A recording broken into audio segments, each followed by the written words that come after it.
it affects so many people, and so many people don't know that people with dyslexia exist. I talk to family members or friends, and they still don't even know what dyslexia is.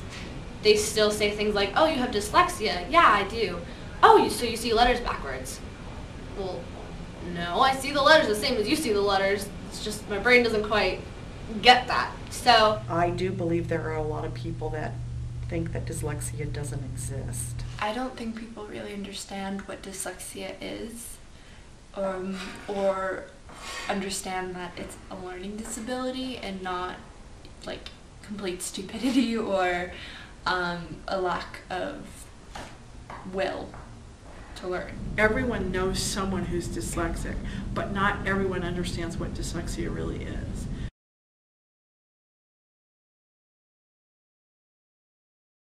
Dyslexia is an important issue because it affects 1 in 5 people, regardless of if they were from a poor family or a middle class or a wealthy family.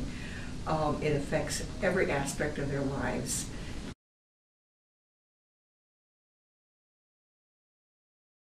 By the time a child is in school, I think one of the biggest red signs is when they dislike school and they begin to dislike reading. No child goes to school and doesn't want to learn to read. So difficulty with spelling, and then of course if there's any difficulty with reading can lead to a problem with difficulty with reading comprehension. What I see most commonly will be a phonological type or based on sounds, and so those are the kids who do have trouble sounding out words. But there are also kids who really have trouble with rapidly processing information. And so those are kids that they may have the code down and be able to decode it, but they do it rather slowly. And they do it so slowly that they've forgotten at the end what they were reading at the beginning. So they have fluency issues. And when you aren't a fluent reader, you're not comprehending.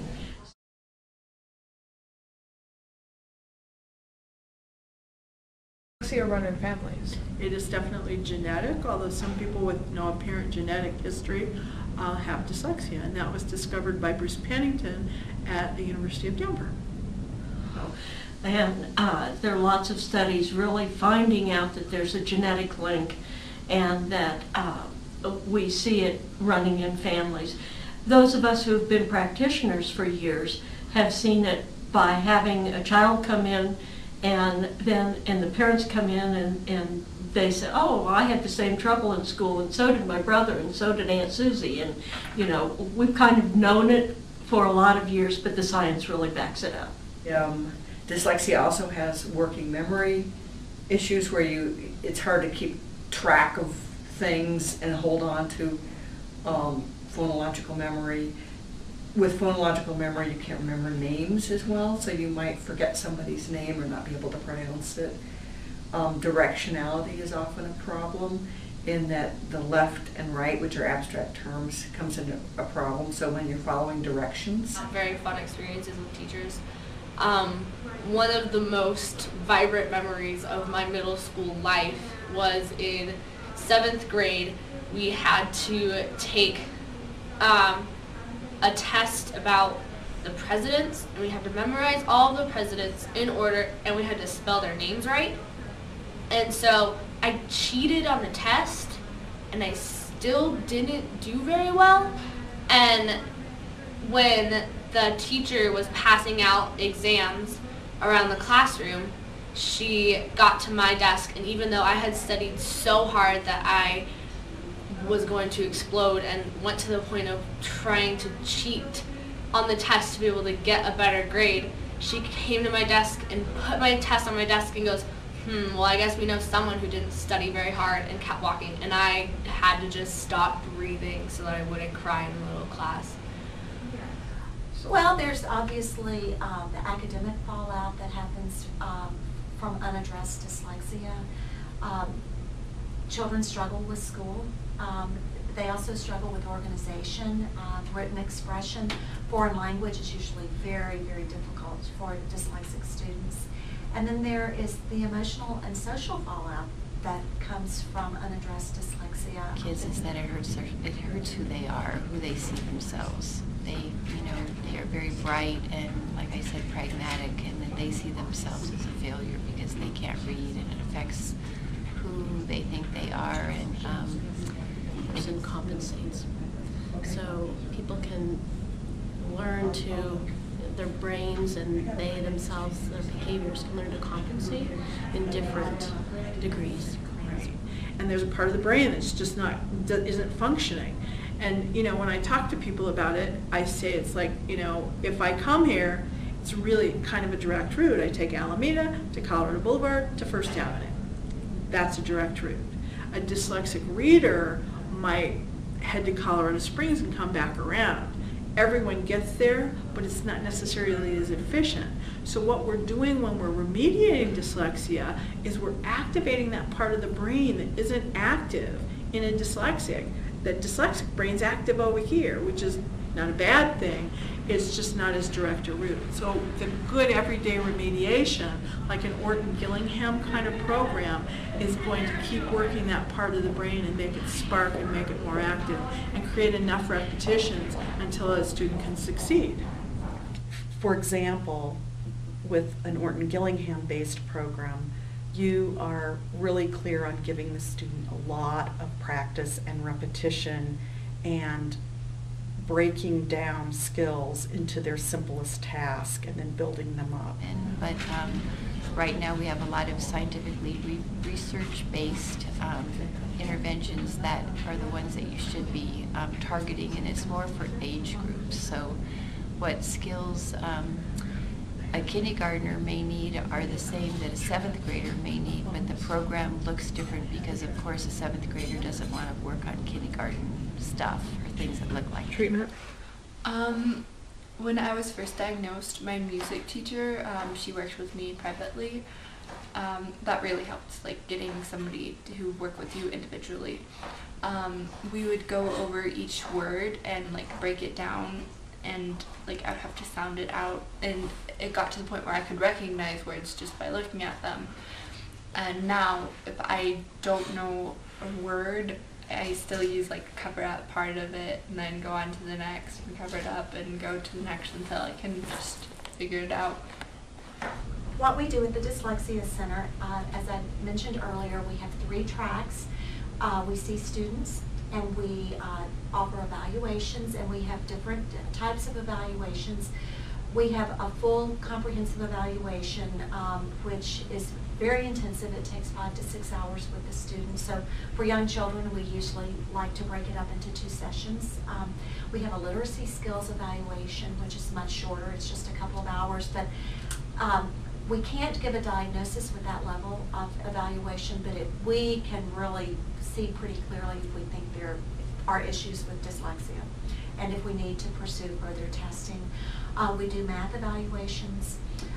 If we see problems that would require more expertise than what we have on staff here, we have a speech-language pathologist and also a neuropsychologist we pull in for additional testing in those areas.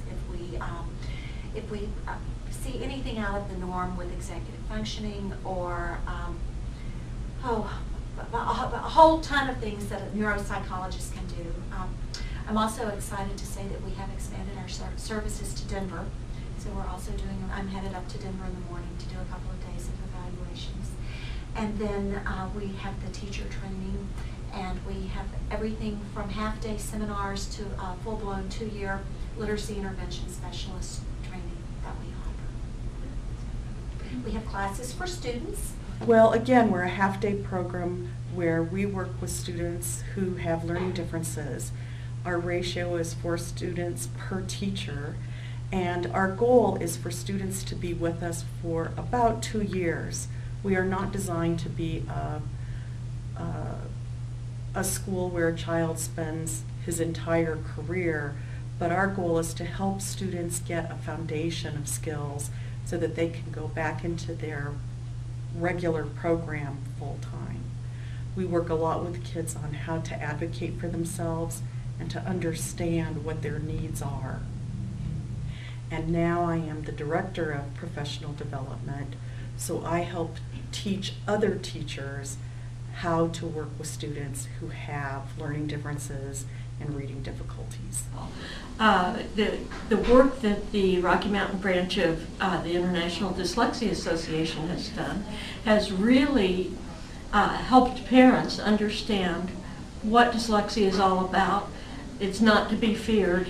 We can conquer it. We can get through a life with living with dyslexia. When I was in England, I got individualized attention where I would work with a teacher at least 2.5 hours a week on improving like skills to learn and helping me read, which was really helpful. If I didn't get that individualized attention, I probably would not have come as far as I have. I also have a 504, which means that if I need more time on a test, I can ask for it and I can get it. And if I need more time to do a homework assignment, I can get it.